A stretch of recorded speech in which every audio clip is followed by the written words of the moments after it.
പ്രിയപ്പെട്ടവരെ, ഇന്ന് നമ്മൾ ഡിസ്കസ് ചെയ്യപ്പെടുന്ന വിഷയം ഇന്നലെ നിയമസഭയ്ക്കകത്ത് സ്ത്രീ സുരക്ഷാ പെൻഷൻ പദ്ധതിയുമായി ബന്ധപ്പെട്ട് AC മൊയ്തീൻ MLA നൽകിയ അടിയന്തര പ്രമേയത്തിനുള്ള നോട്ടീസിന്റെ മറുപടിയായി ശ്രീ VD സതീശൻ നടത്തിയ അഭിപ്രായങ്ങളെ സംബന്ധിച്ചാണ്.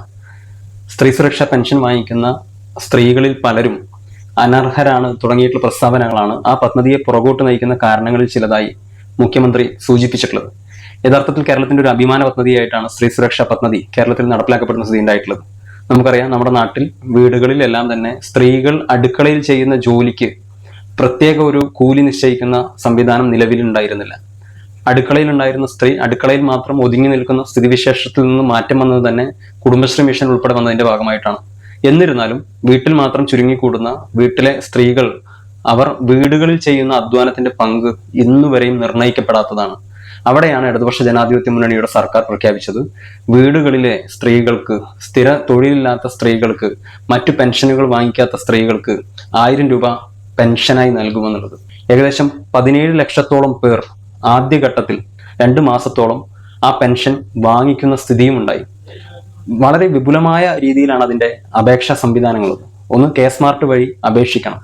മഞ്ഞ, പിങ്ക് കാർഡുകളിൽപ്പെട്ട സ്ത്രീകൾക്ക് മാത്രമാണ് അത് അനുവദിക്കപ്പെടുന്ന സ്ഥിതി ഉണ്ടായിട്ടുള്ളത്. അങ്ങനെ അപേക്ഷിക്കുന്ന ആളുകൾ K-സ്മാർട്ട് വഴി അപേക്ഷിക്കുമ്പോൾ അവരുടെ ആധാർ ലിങ്ക് ചെയ്തു എന്നുള്ളത് പരിശോധിക്കും. ആധാർ ലിങ്ക് ചെയ്ത ആളുകളാണെന്നുണ്ടെങ്കിൽ തീർച്ചയായിട്ടും ഈ ഇന്റർനെറ്റിനകത്ത് ടൂൾ ഉപയോഗിച്ചുകൊണ്ട് തന്നെ ജനന മരണ സർട്ടിഫിക്കറ്റിന്റെ സൈറ്റുമായി ലിങ്ക് ചെയ്തുകൊണ്ട് മരണപ്പെട്ട ആളുകൾക്ക് അപേക്ഷിക്കാൻ കഴിയാത്ത സ്ഥിതി വരും.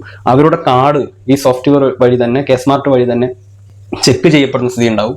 സാമൂഹിക സുരക്ഷാ പെൻഷൻ വാങ്ങിക്കുന്നവരാണ് എന്നുള്ള പരിശോധനയും അതുവഴി പൂർത്തീകരിക്കും. വളരെ സിസ്റ്റമാറ്റിക്കായി ഏറ്റവും അർഹതപ്പെട്ട ആളുകൾക്ക് മാത്രം ഒരു രാഷ്ട്രീയ പാർട്ടിയുടെയും റെക്കമെൻഡേഷൻ ഇല്ലാതെ വളരെ സുതാര്യമായി ചെയ്യപ്പെട്ട ഒരു പദ്ധതിയെയാണ് കേരളത്തിന്റെ മുഖ്യമന്ത്രി ആ പദ്ധതി ഒഴിവാക്കാനുള്ള കാരണമായി അനർഹരാണ് പെൻഷൻ വാങ്ങിക്കൊണ്ടിരിക്കുന്നത് എന്നുള്ള പ്രസ്താവന നടത്തിയിട്ടുള്ളത്. നമ്മുടെ നാട്ടിലൊക്കെ ഇത് വാങ്ങിച്ചുകൊണ്ടിരിക്കുന്ന ആളുകളുടെ ലിസ്റ്റ് പരിശോധിച്ചാൽ മനസ്സിലാവും. തീർച്ചയായും അർഹതപ്പെട്ട ആളുകൾ, പിങ്ക്, യെല്ലോ കാർഡുകളിൽപ്പെട്ട ആളുകൾ, ഒരു രാഷ്ട്രീയ പാർട്ടിയുടെയും മാനദണ്ഡമില്ലാത്ത ആളുകൾ, തീർത്തും അർഹതപ്പെട്ട ആളുകളുടെ കൈകളിലേക്ക് എത്തിയ 16,40,343 പേരെയാണ് ഇങ്ങനെ ചോദ്യം ചെയ്യപ്പെട്ടുള്ളത്. ഇപ്പോൾ 5 ലക്ഷത്തിൽ പരം അപേക്ഷകൾ അനുമതിക്ക് വേണ്ടി കാത്തു നിൽക്കുകയാണ്. ഏകദേശം 31 ലക്ഷത്തോളം വരുന്ന ആളുകൾക്ക് ലഭിക്കേണ്ട ഈ പെൻഷൻ പദ്ധതിയെ അട്ടിമറിച്ച്, സ്ത്രീ സുരക്ഷാ പെൻഷൻ സ്കീമിനെ അട്ടിമറിച്ച് ഈ ഗവൺമെന്റ് മുന്നോട്ടേക്ക് പോകുമ്പോൾ ഇവിടെ പ്രിയദർശിനി ഉൾപ്പെടെയുള്ള ബസ് യാത്രകൾ നടത്തുന്ന സമയത്തും ഇത്തരത്തിൽ അർഹതപ്പെട്ടവർക്ക് ലഭിക്കേണ്ട ഒരു ആനുകൂല്യത്തെ തടഞ്ഞു വെക്കുന്നതിനെ ഈ നാട് ചോദ്യം ചെയ്യേണ്ടതുണ്ട്.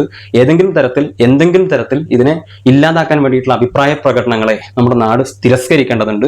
ചോദ്യം ചെയ്ത് അർഹതപ്പെട്ടവരുടെ കൈകളിലേക്ക് ഇത് എത്തിക്കാൻ ആവശ്യമായിട്ടുള്ള നടപടിക്രമങ്ങളിലേക്ക് ഈ സർക്കാർ പോകണം എന്നുള്ളതാണ് പ്രഖ്യാപിക്കേണ്ടത്.